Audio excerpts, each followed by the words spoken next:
viewers, yung tinatawag na pagpapahalaga sa ating mga customers, lalo na dito sa mga peak periods na darating na Semana Santa. GM, ilang pasahero ba yung inaasahan nating dadagsa sa airport ngayong Holy Week? Domestic, tsaka siyempre hiwalay international na yan. Yeah. Actually, we experience at least 10 to 15% growth over, month on month. Averaging kasi Igan, almost 1 million kasi sa ating paliparan a month, no? So, dito sa period na to, pag 2-3 week period, almost 1 million yan. Okay. And in terms of percentages nga, yun, easily about 10-15% yan. Okay, ngayon Semana Santa, may dagdag security ba na ikangay, mapaunawa natin sa mga mananakay na palabas ng Pilipinas, yung medyo baka magtagal sila sa pila o yung kanilang mga bagahe, ikangay, mas mahigpit ang pag-check up niyan. As usual, Igan, yung advisory namin, para hindi sila masyadong maharas, yung tinatawag na 3 hours before your plane schedule, and of course 2 hours pag domestic, yung 3 hours international, para naman syempre medyo may time pa sila makipag-usap sa kanilang mga loved ones, no? By the way, in-relax natin ang ating mga spaces dito sa ating mga paliparan, especially for Terminal 3 and Terminal 2, na kung saan they can send of their loved ones and of course greet them when they arrive. O kaya diyan na magtapat uli kung gusto magpakasal, no? Oo, kasi that's right. We're promoting the airport as, the most friendly. Yung meron kaming visual dito. Dinadagdagan natin yung ating But a smiling airport, Of course, kasi we may not be the most modern airport in the world. Kagagaling lang kami ng ASEAN Conference and, our fellow airport managers noticed the fact that yung may deliberate, service branding campaign tayo. Dinadagdagan natin yung mga ladies dyan na nagsasalubong ng ating mga turista. Pagdating sa ating mga beautiful ladies, laban tayo dyan. Makikita natin yan? Oo, syempre.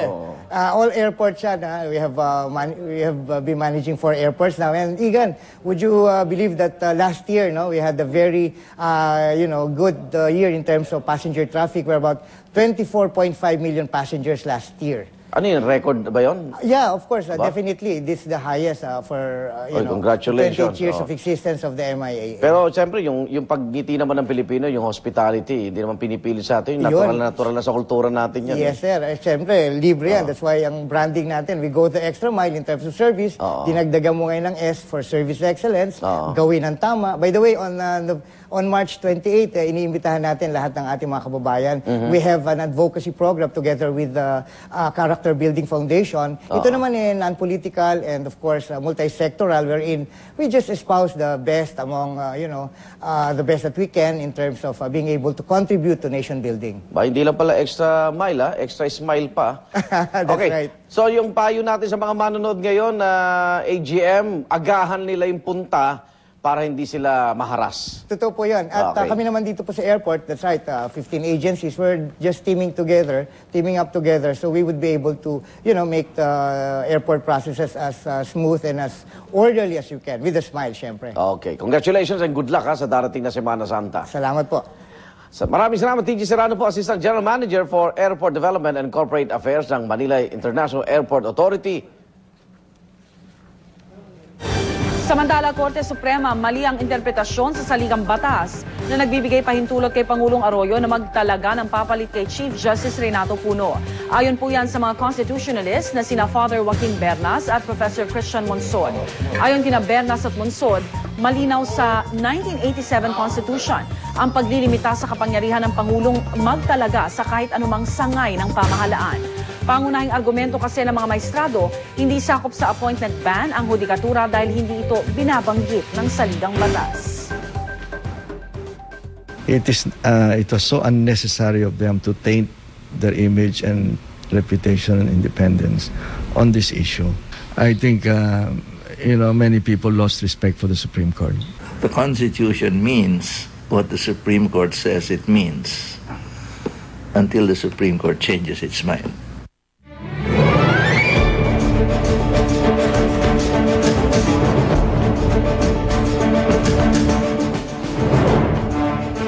Pag-imprenta ng mga balota na gagamitin sa eleksyon, mas mapapatali sa pagdating ng isa pang karagdagang printer.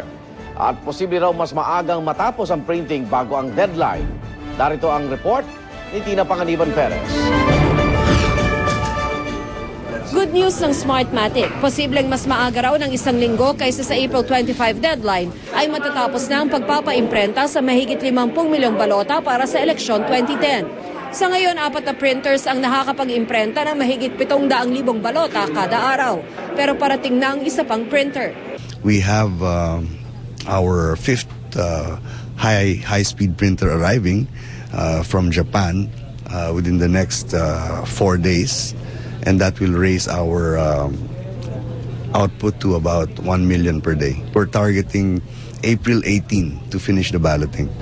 Pinawi naman ng COMELEC ang mga pangambang di sapat ang oras mula alas 7 ng umaga hanggang alas 6 ng gabi para makaboto ang hanggang 1,000 botante sa isang clustered precinct.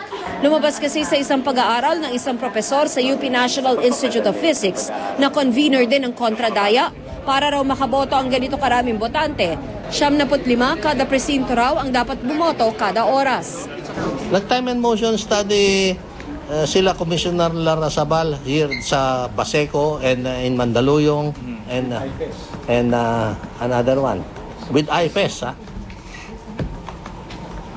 Kaya daw. Kaya.